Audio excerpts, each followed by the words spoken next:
Eu estou com a minha Bíblia aberta na segunda carta que o apóstolo Pedro ele escreveu. Eu quero ler um pequeno trecho dessa carta no capítulo 2 e gostaria que você prestasse muita atenção, porque eu hoje quero abordar, quero refletir com você acerca de uma reportagem que eu vi ontem na televisão. Essa reportagem, ela estava mostrando o que acontece em uma cidadezinha, que eu agora não me recordo o nome, no interior dos Estados Unidos. E trata-se de uma igreja evangélica, pessoas que têm a Bíblia Sagrada, pessoas que creem em Deus e acreditam que Jesus morreu na cruz e que ele ressuscitou e que ele está vivo à direita do Pai. Mas estas pessoas, elas têm uma característica peculiar no culto que elas participam a Deus. Não é? E essa característica é o fato delas dançarem, ou seja, na presença de Deus, como Davi dançou. Isso é uma celebração de alegria. E elas dançam com serpentes nas mãos, enrolada no pescoço, e colocam na cabeça, e entram em êxtase com aquelas serpentes enroscadas no corpo. E isso é algo que vem já há centenas de anos.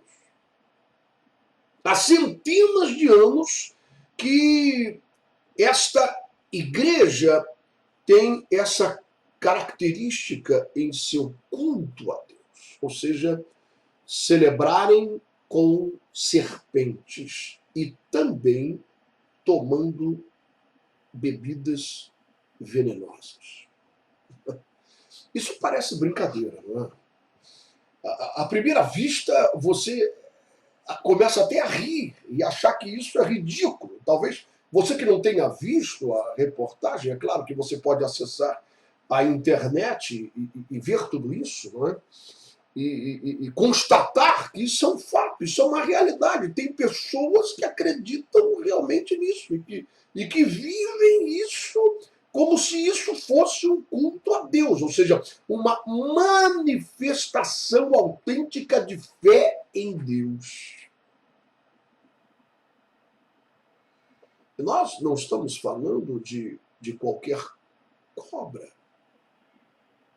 Eles fazem estas celebrações com cascavel e com outras serpentes extremamente venenosas. A razão dessa reportagem foi o fato de que o pastor daquela igreja ele morreu essa semana.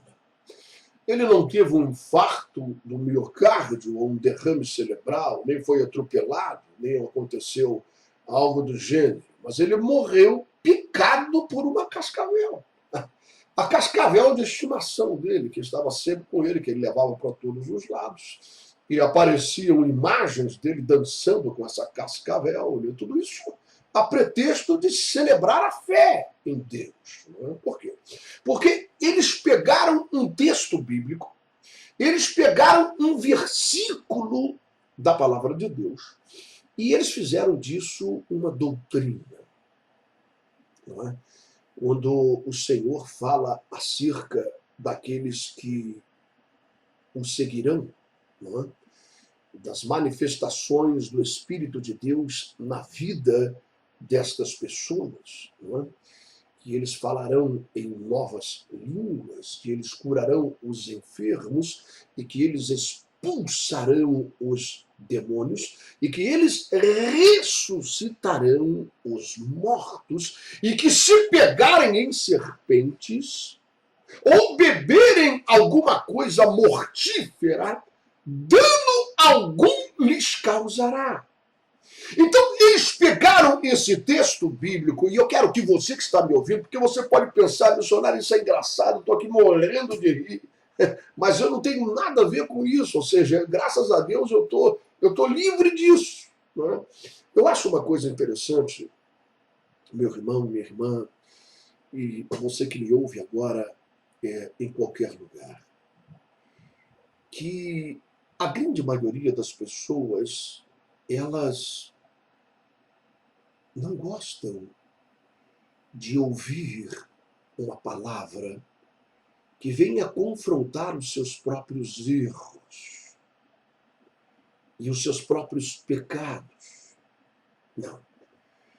Elas se sentem alegres em ouvir algumas mensagens, pregações e profecias, quando isso se refere ao pecado alheio, ao erro alheio, não é?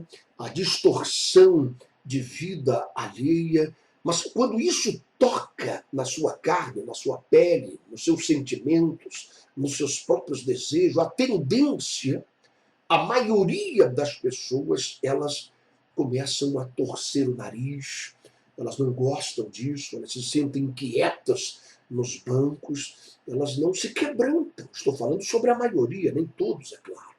Tem gente que se quebranta, tem gente que chora, tem gente que dobra o joelho, tem gente que pede perdão, tem gente que diz graças a Deus que o Senhor abriu os meus olhos para enxergar a verdade. Mas a maioria não.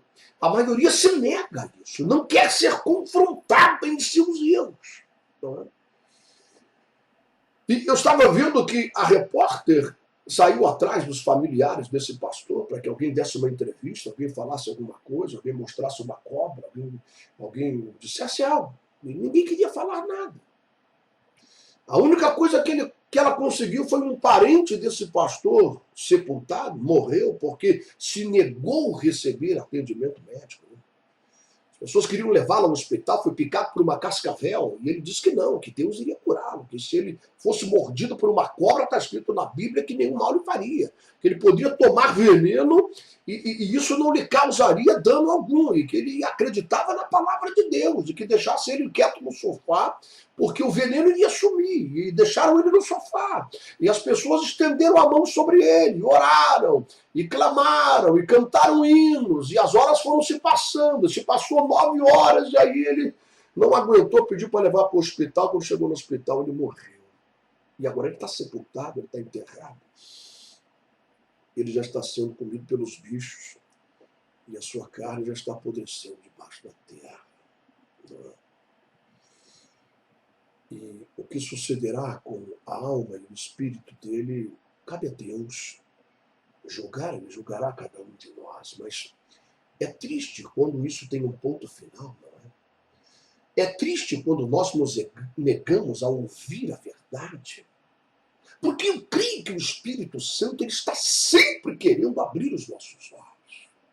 O Espírito da verdade. Jesus diz que Ele nos ensinaria, que Ele nos conduziria a toda a verdade. A mentira é coisa do diabo.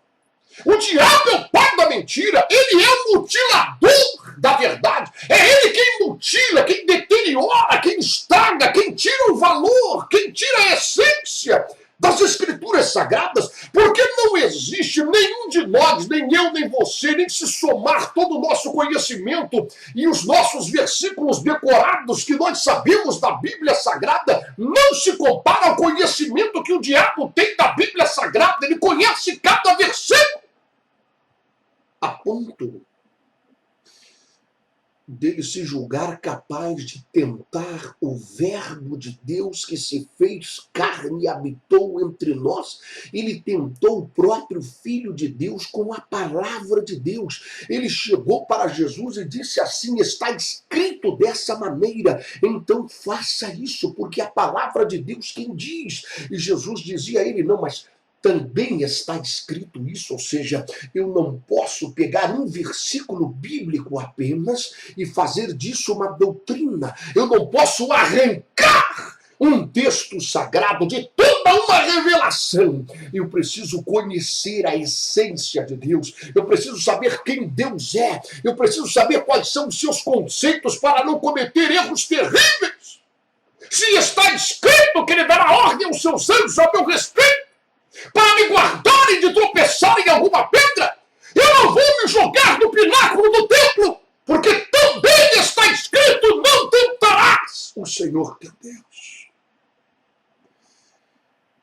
E nós observamos que Satanás, ele teve essa ousadia, essa audácia de tentar fazer com que errasse o próprio Filho de Deus. Será que ele não tentaria a mim, a você e a milhares de outras pessoas? Porque ninguém quer ir para o inferno.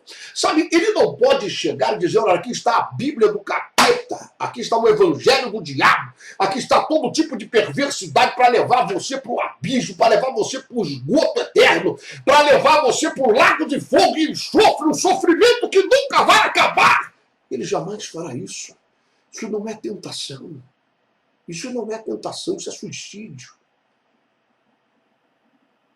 Ele precisa camuflar, mentir, enganar, seduzir as pessoas com a Bíblia Sagrada e mutilar as verdades bíblicas e levar essas pessoas ao inferno quando elas estão pensando que estão caminhando para o céu.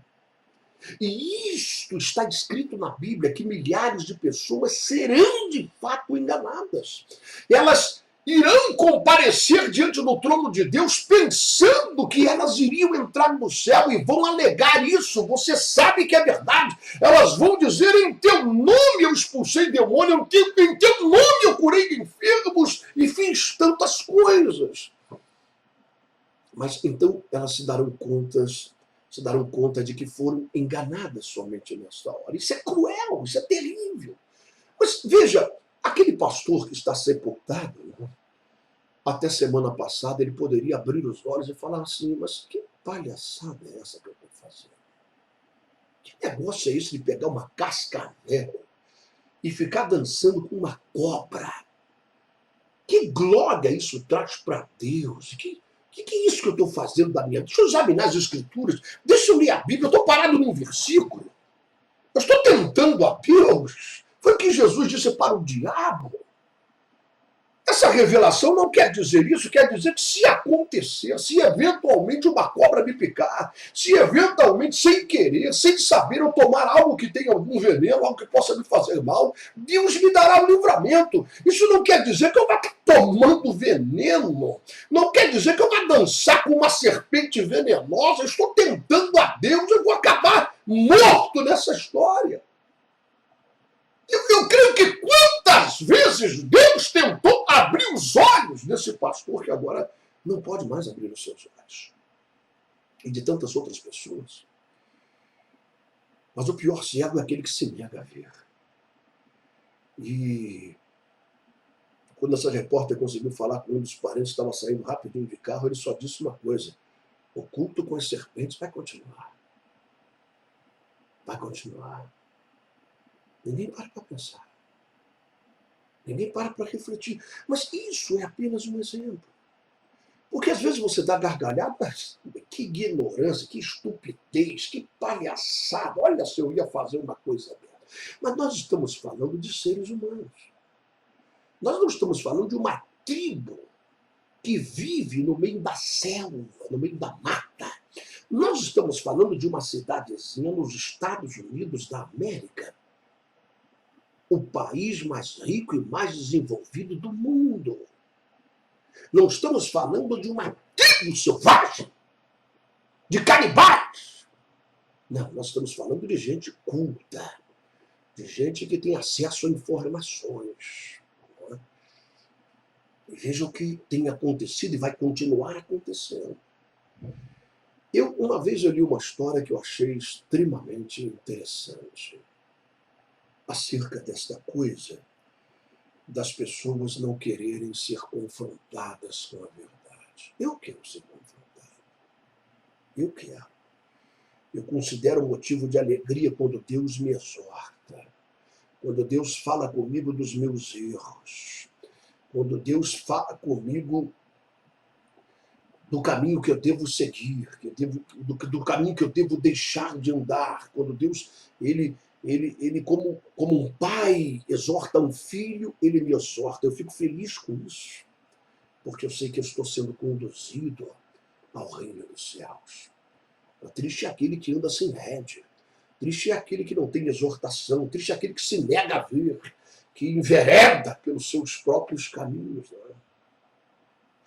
Mas essa história que li alguns anos atrás fala de um pastor que foi chamado para pregar numa grande igreja. Ao chegar lá, todos já conheciam o ministério dele, era um homem muito usado por Deus, palavras que muitas vezes confrontavam a vida iníqua e pecadora de muitas pessoas. E ele foi pregar naquela igreja e, ao ser recepcionado ali pela pessoa da recepção, da portaria da igreja, conversando, disse: olha, pastor, cuidado para o senhor não tocar nesse assunto de prostituição. Mas por quê, meu irmão? Não, porque nós estamos tratando, tem um caso aqui de um irmão, que ele é um dos diáconos da igreja, ele tem um problema na família, então ele está aí vivendo com outra mulher, um caso amoroso, mas nós estamos já conversando com ele, ele é um grande dizimista, e nós estamos, cuidado para não ofender, se vai ofender, ele pode se sentir ofendido e sair da igreja, e é pior.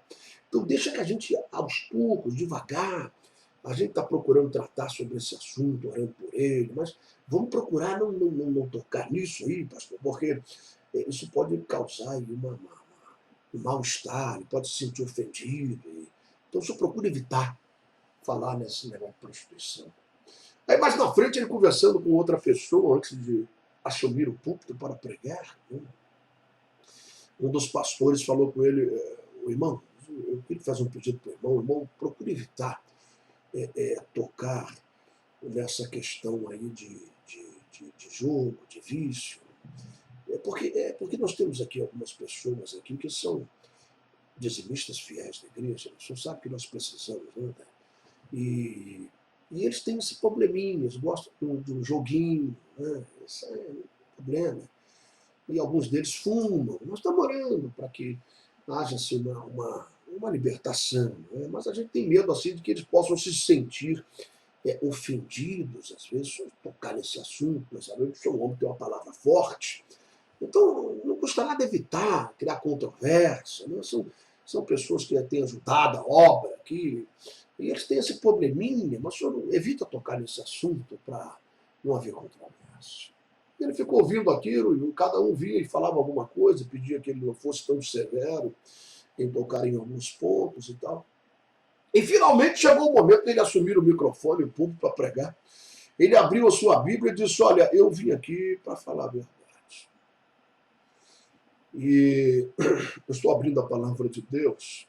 Eu quero dizer para vocês que, ao entrar aqui na igreja, eu comecei a receber pedidos para que eu não tocasse no assunto de prostituição, no assunto de vício, no assunto da lascívia, no assunto disso, daquilo outro.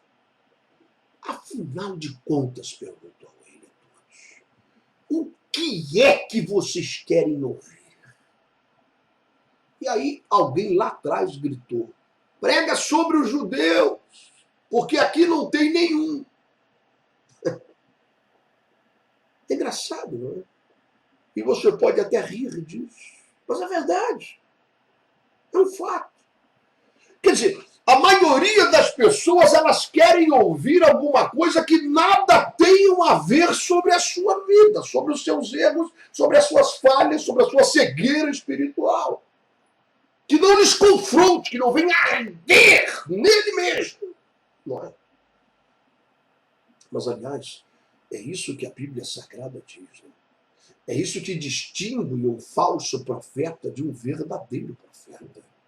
Um falso profeta, diz a palavra de Deus, ele é aquele que cura superficialmente a ferida do povo, dizendo a eles: paz, paz, quando não há paz. Dizendo a eles: nenhum mal virá sobre vós, quando um juízo terrível está por vir. O verdadeiro profeta, não, é aquele que põe a mão na ferida, arde, machuca, sangra, faz chorar. Mas aquela pessoa ela é curada, ela é sarada. Pedro, ele disse assim, eu vou ler no capítulo 2, verso 1. Vou ler apenas um pequeno trecho. Todo esse capítulo fala sobre esse aspecto da vida. Mas eu vou ler apenas um trecho, você pode ler depois o resto em sua casa. E Pedro diz assim, e também houve entre o povo falsos profetas, como entre vós haverá também falsos doutores. Preste atenção. Como também haverá entre vós falsos doutores que introduzirão encobertamente heresias destruidoras e negarão o Senhor que os resgatou, trazendo sobre si mesmos repentina perdição. E muitos, preste atenção, isso é uma profecia do apóstolo Pedro, uma revelação de Deus dada ao apóstolo de Cristo Pedro.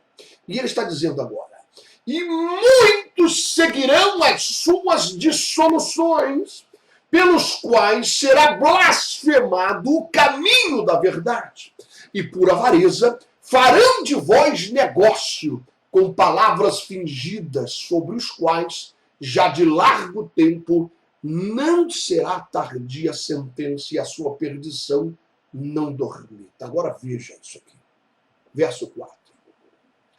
Porque se Deus não poupou, não perdoou aos anjos que pecaram, mas havendo-os lançado no inferno, os entregou às cadeias da escuridão, ficando reservados para o juízo, e não perdoou o mundo antigo, mas guardou a Noé, pregoeiro da justiça, com mais 7 pessoas, e condenou à destruição a cidade de Sodoma e Gomorra, reduzindo a cinza, pondo-as a exemplo aos que vivessem impiamente, livrando apenas o justo Ló. E aí ele continua falando muitas outras coisas a esse respeito. Mas o que nós devemos entender sobre isso aqui?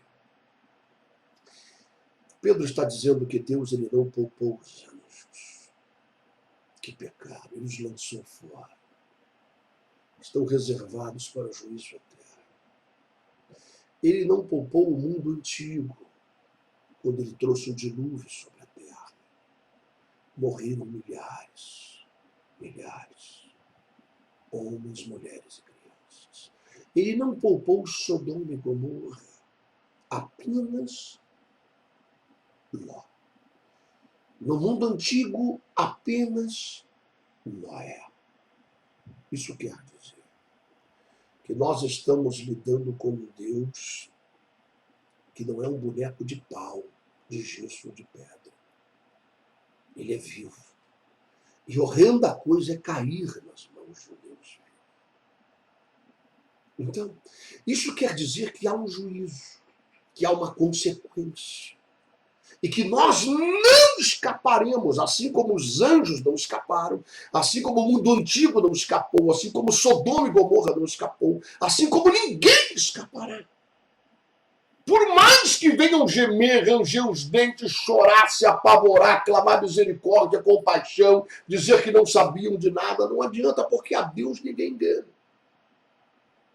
Então, nós consideramos ridículo, a maioria de nós consideramos ridícula a atitude daquela igreja de dançar com serpentes venenosas e tomar veneno como parte do culto. Mas isso é uma mentira que o diabo tem proliferado, principalmente nessa região. Existem outros países que fazem a mesma coisa. Mas existem outras mentiras. Porque tem muita gente dançando com cobra que não é uma cobra física. Não é uma cascavel física. As pessoas não conseguem ver a cascavel enroscada no pescoço, no braço daquela pessoa. Tem muita gente tomando veneno que não é um copo de veneno físico, como eles fazem, que tomam aqueles venenos, né? Aquelas bebidas contaminadas. Mas eles estão tomando outro tipo de veneno. E nem se dão conta disso. Talvez seja mais fácil convencer aqueles que enroscam uma serpente na garganta e tomam um copo de veneno fisicamente, seja mais fácil convencê-los do que convencer aqueles que fazem isso, mas não podem ver nem a serpente nem o copo de veneno. Aqueles que estão vivendo um evangelho mutilado. Aqueles que estão vivendo enganados por Satanás, cultuando a Deus de uma forma distorcida, vivendo um evangelho cuja essência é apenas e tão somente alcançar favores de Deus, cuja a essência é somente alcançar milagres da parte de Deus que dizem respeito às coisas deste mundo. A pátria deles não é no céu, é aqui. A riqueza, o tesouro deles não está no céu, está aqui. E este é o evangelho que tem se proliferado na maioria das igrejas. Aonde as pessoas elas são induzidas a esta celebração. Elas são induzidas, sem se darem conta, a enroscarem uma cascavel na garganta que um dia pode lhe picar e ela morrer sem aviso, como esse pastor. E essa é a pior das cascavéis, porque a cascavel que matou aquele pastor, ela podia ser enxergada e podia ser vista. Quando ela enroscava o pescoço para dar o bote, poderia haver uma chance de se esquivar. Mas a cascavel que milhares de pessoas enroscam no braço e na garganta, ela não pode ser vista e ela pode te picar a qualquer hora, pode te picar até agora. Aí é onde você está. Mas Deus está te dando uma oportunidade, uma chance de você abrir os seus olhos e dizer, meu Deus, o que eu estou fazendo? O que eu estou fazendo? Se Jesus diz aqui que eu não devo andar inquieto por coisa alguma dessa vida, nem pelo que eu vou comer, nem pelo que eu vou vestir. Se Jesus está me exortando a juntar para mim um tesouro no reino dos céus, aonde a ferrugem não corrói, a traça não estraga, e o ladrão não pode roubar. Se Jesus está dizendo que eu devo buscar em primeiro lugar o reino dos céus e a sua justiça, porque há uma justiça. Se Paulo está dizendo que não trouxemos nada para esse mundo e nada podemos levar dele. Se eu tenho tantos textos sagrados na minha frente mostrando que eu estou vivendo um evangelho mutilado, mostrando que eu estou vivendo uma heresia destruidora, mostrando que eu faço parte destas pessoas do verso 2, que muitos seguiriam as suas dissoluções, e pelos quais o caminho da verdade seria blasfemado. Meu Deus, eu faço parte dessa profecia. São doutrinas que foram trazidas de forma encoberta. Heresias destruidoras. Doutrinas de demônios. Não é isso que a Bíblia diz? Que no final dos tempos as pessoas seriam iludidas, se levantariam falsos profetas, enganariam a muitos e iriam entrar na igreja doutrinas destruidoras, doutrinas vindas de demônios, e muitos dariam ouvidos a doutrinas de demônios dentro das igrejas. Você pode pensar, meu Deus do céu, eu pensava que demônio dentro da igreja era só para rolar no chão, para ser repreendido, expulso em nome de Jesus. E, no entanto, eu estou vendo aqui na Bíblia que tem demônio atrás do púlpito, tem demônio dentro da boca do pastor, tem demônio dentro do cérebro do pastor, tem demônio dentro da doutrina que é ensinada. Eu estou vendo que vão milhares de pessoas para o inferno.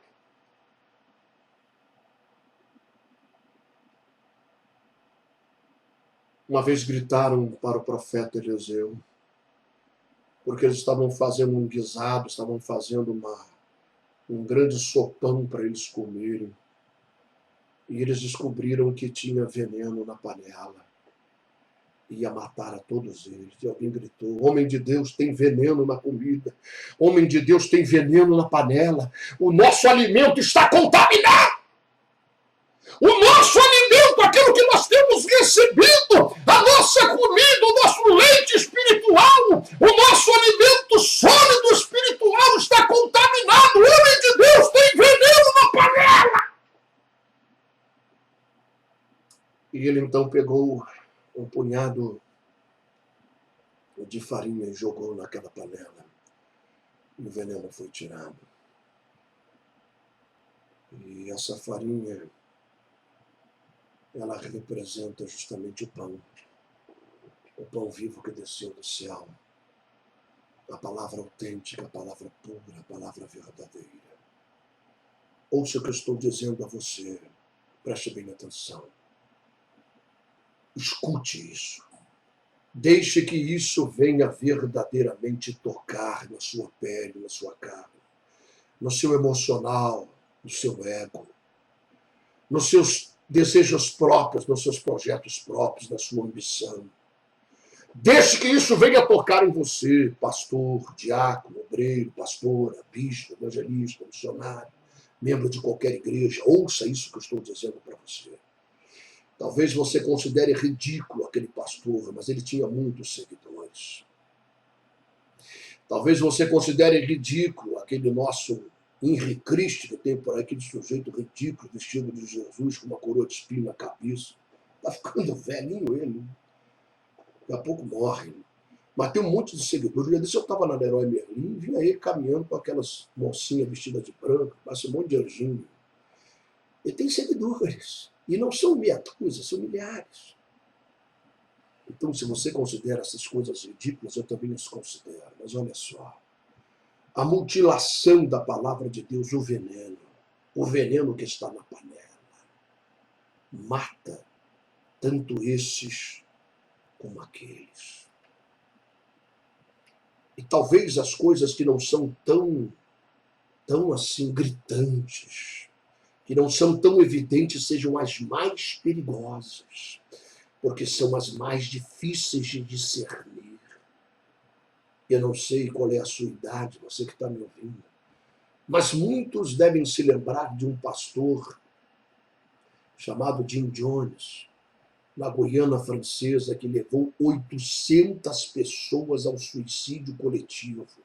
E nós estamos falando de um pastor evangélico, com uma igreja evangélica, com uma Bíblia sagrada, e que no nome de Jesus, para mostrar ao mundo o repúdio que eles tinham do mundo, eles se suicidaram coletivamente.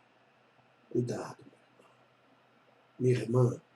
Existem heresias destruidoras plantadas pelo diabo naquilo que você está chamando de igreja.